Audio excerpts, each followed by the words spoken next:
My dear student, তোমাদের সকলকে study with zero point চ্যানেলে স্বাগত। আশা করছি তোমরা সবাই ভালো আছো।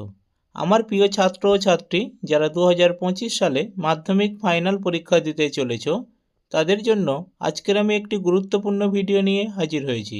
আজকের আমি এই ভিডিওতে মাধ্যমিক 2025 এবিটি টেস্ট পেপারের জিওগ্রাফির সমস্ত প্রশ্নপত্রগুলি স্কুল ওয়াইজ একে একে তোমাদেরকে সলভ করে দিচ্ছি।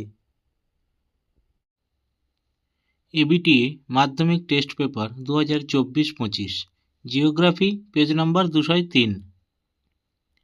বিভাগ ক, একের দাগে বিকল্পগুলির থেকে সঠিক উত্তরটি নির্বাচন করে লেখো। 1.1 অবরোহণ প্রক্রিয়ায় প্রাকৃতিক শক্তির ক্ষয়কাজের শেষ সীমা হল। এক্ষেত্রে সঠিক উত্তর অপশান গ, সমুদ্রপৃষ্ঠ। 1.2 দুটি শিপ বালিয়াড়ির মধ্যবর্তী করিডরকে, এক্ষেত্রে সঠিক উত্তর অপশান ঘ, গাসি বলে। 1.3 বায়ুমণ্ডলের যে উপাদানের প্রভাবে আকাশে বর্ণ বৈচিত্র্য লক্ষ্য করা যায় তা হলো, এক্ষেত্রে সঠিক উত্তর অপশান ক, জলীয় বাষ্প। 1.4 এল নিনোর বছরগুলিতে ভারতে হয়, এক্ষেত্রে সঠিক উত্তর অপশান ঘ, খরা। 1.5 যে তিথিতে চাঁদ ও সূর্যের মাঝে পৃথিবী থাকে তা হলো, এক্ষেত্রে সঠিক উত্তর অপশান খ, পূর্ণিমা। 1.6 আগুলহাস স্রোত দেখা যায়, এক্ষেত্রে সঠিক উত্তর অপশান খ, ভারত মহাসাগরে। 1.7 তেজস্ক্রিয় বর্জ্যের মূল উৎস, এক্ষেত্রে সঠিক উত্তর অপশান ঘ, পারমাণবিক শিল্প। 1.8 ম্যাকমোহন লাইনটি দেখা যায়, এক্ষেত্রে সঠিক উত্তর অপশান খ, অরুণাচল প্রদেশে।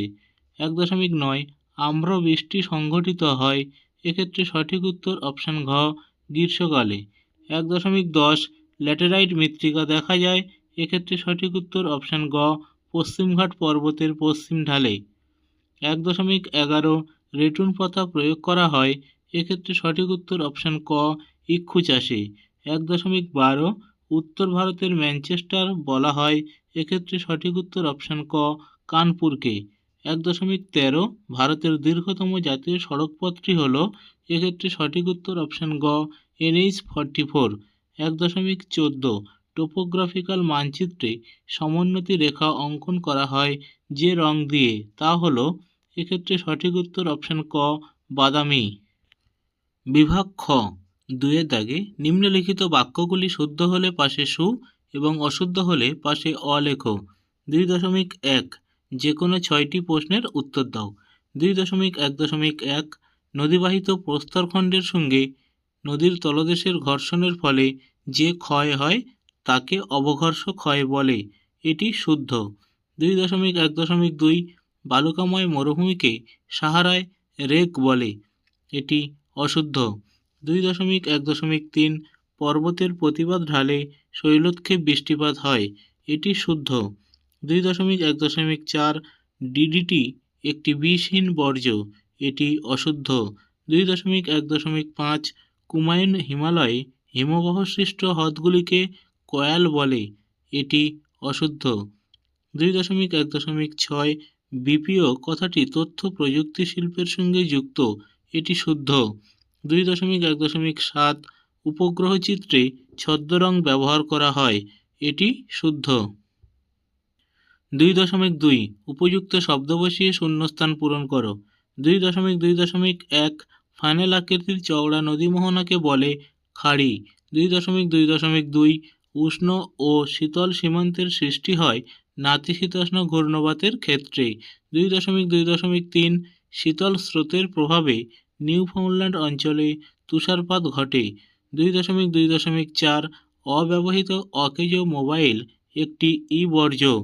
2.2.5 ঝুম চাষ হল উত্তর পূর্ব ভারতের এক প্রকার স্থানান্তর আদিম কৃষি পদ্ধতি। 2.2.6 পশ্চিমবঙ্গের চুঁচুড়ায় ধানের গবেষণা হয়। 2.2.7 স্পট নামক দূর সংবেদন উপগ্রহটি ফ্রান্স দেশের প্রেরিত উপগ্রহ। 2.3 একটি বা দুটি শব্দের উত্তর দাও। 2.3.1 নদীবাঁকের কোন দিকে ক্ষয় বেশি ঘটে? অবতল অংশে। 2.3.2 কোন জেট বায়ু ভারতে মৌসুমী বায়ুর আগমনে সহায়তা করে? ক্রান্তীয় পূর্বালি জেট বায়ু। 2.3.3 চাঁদ ও পৃথিবীর মধ্যে সর্বাধিক দূরত্বপূর্ণ অবস্থানকে কি বলে? অ্যাপোজি। 2.3.4 দুটি পরিবেশ মিত্র বর্জ্যের উদাহরণ দাও। কাগজ, ধানের খড় ইত্যাদি।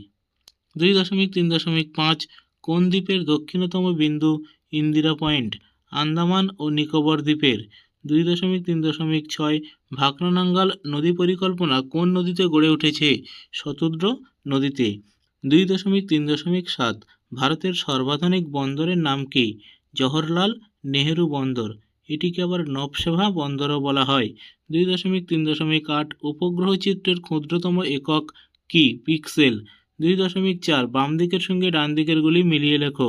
বাম দিক 2.4.1 কফি, এক্ষেত্রে হয়ে যাবে চিকমাগালুর। 2.4.2 আঁধি, এক্ষেত্রে হয়ে যাবে রাজস্থান। 2.4.3 কোলেরু হ্রদ,